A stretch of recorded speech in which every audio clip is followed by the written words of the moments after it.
This is a Blairing Out with Eric Blair show, coming to you from the Whiskey A Go-Go in beautiful Hollywood, California, for the Rock Against MS benefit concert in honor of Penny Maglieri, with guitarist for Hurricane and Idol X, Robert Sarzo, the Voodoo Man. Yes, sir. I am doing fantastic. This is a really good cause, Rock Against MS. And I'm glad that we're able to do it again. We're back this year. Yeah. Robert, you've been connected with Rock Against MS for a long time. Yes, I have. And I'm friends, with Nancy, and anything that we can do to help, and not just myself, but all the other fellow musicians, that we attend, and we get to rock out the night. It's a lot of fun. Tonight I'm playing with Idol X, and that's a tribute to Billy Idol. And you guys really sound like Billy Idol. Oh, thank you. Yeah, we actually we study the songs the way they do it live. So it's the life experience of Billy Idol. That's what we're striving for. So it's not so much from what's in the vinyl, but it's the way they do it live. Yeah. Billy's got great songs to play. I'm friends with the bass player, Stephen McGrath, and we were playing before I met Matthew Eberhard, and we were playing some Billy Idol songs because Stephen plays with Billy Idol. Yeah. And so anyway, he came up on stage and sang. I'm like, wow, that guy can sing like Billy Idol. It looks like Billy Idol. Yeah. So yeah, he's asked me to do shows. I'm like, yeah, it's a lot of fun. Tell me about this modern version of Hurricane. Who's in the band? Daniel Schumann is our vocalist. Great vocalist. Tony Cavasso, which Tony and we started Hurricane back in the 80s here on the Sunset Strip. Yeah. And also Mike Hansen, that's been playing with us about 14 years, I think, or maybe even 15 years. When I was out with Jeff Tate, his version of Queenstrike, Hurricane also opened up for about a month. It was me, Mike, Tony. Danny's working out really well. We have a new record. It's going to be coming out next year. I'm actually one of the producers of this album. The record's already, done. Just has to be mixed, and we're, figuring out which label, which market we're going to go. It's very classic rock with the edge of metal. It's interesting. You'll see it's got some acoustic work, because classical is really, to me, it's the foundation of music. My roots are Beatles, Crosby, Stills and Nash & Young, the Young Rascals, Jeff Beck, Led Zeppelin, Jimi Hendrix, which I've seen live when I was a little punk, the Mamas and the Papas. When I watched the movie Get Back of the Beatles, it was really interesting for me because I grew up with the Beatles. Actually, I was in New Jersey watching TV when they played the first Ed Sullivan show. I wasn't that far from the Ed Sullivan. I was in Jersey, West New York. And for me to really see what these guys were doing then, I'm going, yeah, I get it. What are the lyrics about? Some of the songs are from things that we were going through, that we were observing on TV, we were reading about, things that are going around in the other side of the world. Mm-hmm. It's about life. One of the songs is actually about how we lost friends, a lot of people that we've worked with in the past, and family members, and it's about life. It's about, we're here for a purpose, and then we move on somewhere else, in the spirit world. So it's pretty deep, some of the songs, and some of them are about inspiration for the little ones, the 5-year-old, the 6 years old. And it's about dreaming. You got to dream. You got to have a dream. And if you dream, that's going to take you somewhere, because that's where it starts. It's all about a thought, a dream, and if you hang on to it, what you're dreaming about will become reality. So you got to be really careful. But one of the songs about dreaming. It's about really thinking about what you want to do as a child, and letting children know that anything that they want to do that makes them happy, it's a good place. Don't be scared of being happy. So do you have children? Yes, I do. How many? I have one child and 2 grandchildren now. Yeah. You're blessed. Yes, I am. When you raised your son, did you plug into him, you're going to be successful, you're going to make it? That's the secret. Preached what I have been preached. I'm very fortunate. My mom and dad are very positive thinkers. Yeah. My mom is 96 years old. She's living here in Los Angeles now, and I'm blessed that she's here. We talk every day, and she has a lot of knowledge. And this is my philosophy: treat others like you want to be treated. So somebody else doesn't want to be nice to other people. It's just, I won't hang out with them anymore. Yeah. That's their issue. That's their journey. My journey is me. It's what works with me, what makes me happy and fulfilled. I go to sleep at night, I'm comfortable with that. What is it like being the rock and roll grandfather? Well, I just did an event for my son. It's called Retune, and it's about products to help musicians to be on tour. And retuning your body. Singers for throat spray to help them get to the next show. We have roll-ons that can help your body, bring down the swelling if you get caught banged up. So it's called Retune. All the products are going to be available as of November 1st. And that is, and that's my son's company that I helped develop, and my brother also, Rudy. So it's a family brand. So, but that's exciting. It is exciting because I use it. I use the product, and it helps me to get to the next day and the next day and the next day. I like to stay in shape. I like to be busy and think clear. As children, what was your life like growing up with Rudy? Did you guys have a mission? We're going to conquer the music business, and we're going to do it together. Actually, my brother and I, we were watching the Ed Sullivan Show with the Beatles, and we were like, wow, that's a good job. How old was I?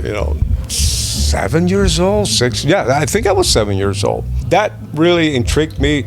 My aunt in Cuba, she was a singer. She performed in the casinos.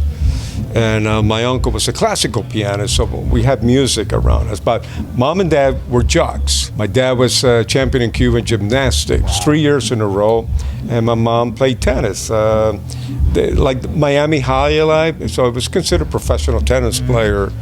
So, but we left Cuba because the communism took over Cuba, and that's when remember the Bay of Pig and going back to Russia taking over in Cuba and the missile crisis, and so we left. We left the lights on. We just took off. Wow. We got the visas and we flew Pan Am, and we had our 3-piece suit on and got on the flight, and we arrived in Miami and we had nothing, only ourselves. A lot of love. We stayed tight and we figured it out. My parents didn't know how to speak the language.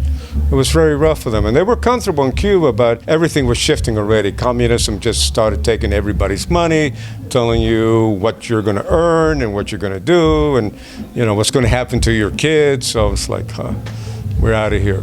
I'm very grateful that they got us out of there in 1961. So you and Rudy, after seeing the Beatles, did you guys make a pact or anything, or was it just a natural thing where you guys started playing in bands and things? Well, we order a guitar. I don't know. I guess maybe my brother talked my parents into getting us a guitar in New Jersey, and we really didn't have the money, but it was a Spiegel catalog, guitar. Yeah. And so I think it was a Silvertone guitar. So all of a sudden it arrived at home just like Amazon does now. So we didn't know how to tune it. We didn't have the money for lessons. So we just I think a friend came over, kind of tuned it up for us, and I wish we still had that guitar. But so we just figured it out. We just kept trying and trying and kept playing. And finally I started playing Gloria in the key of E.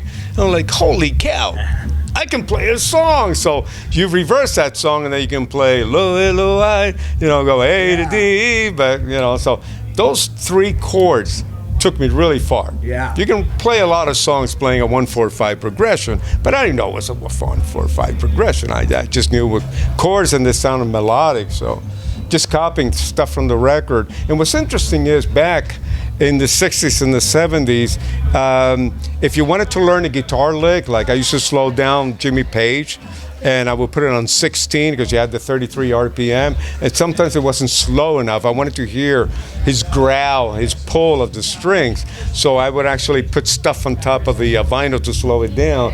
But when you do that, you're playing in a different key. What I didn't know was I was really learning really fast how to transpose, how to play in a lower key and then know how to transpose to the proper key. So at the same time, I was learning transposing music to also learning, the fundamental of playing the solos and why Jimmy Page played that part there, or Jimi Hendrix, or anybody else that was trying to figure it out. Tell me about, now you guys were signed to Enigma Records in the 80s, and you guys did a lot of shows opening for Stryper. Yes, we toured with Stryper. We did a lot of really cool theaters, and they were a lot of fun to tour with. We also toured with Iron Maiden.